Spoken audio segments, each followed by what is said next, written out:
Pessoal, eu tô com uma LT15F da Electrolux. O que acontece? Muitas vezes ela faz barulho embaixo, um barulho de tipo de trilho de trem, e o pessoal acha que às vezes é a mecânica dela, às vezes nem olha.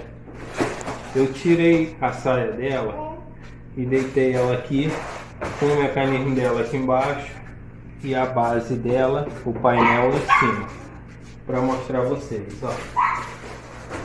Tirei a correia dela, tá? Tirei a correia dela para a gente detectar o problema. Porque se eu ligar com a correia, vai girar o cesto todo ou o agitador lá dentro, eu não quero.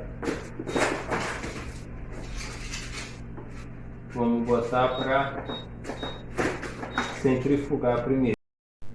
Aí pessoal, aqui ela demora um pouquinho mesmo para centrifugar, tá? Toda a máquina da Electrolux ela é assim.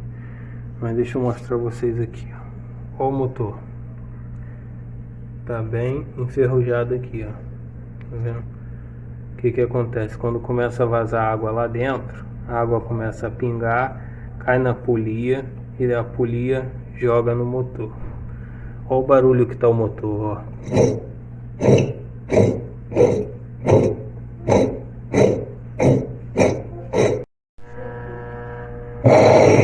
Olha o barulho. Coloquei para encher agora. Ela tá dando giro. Aqui não tem barulho. Só vou saber se a mecânica tá ruim enchendo ela para ver se está vazando mesmo, tá? E eu vou ter que tirá-la para ver se ela está corroída. Se ela tiver com eixo corroído ou cubo, aí tem que substituir. Aí, só fazendo a substituição.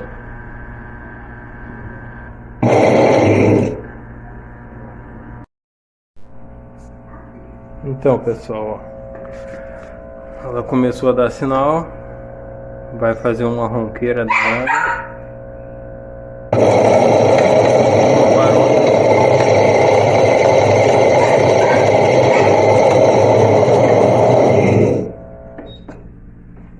Viram só o barulho que é?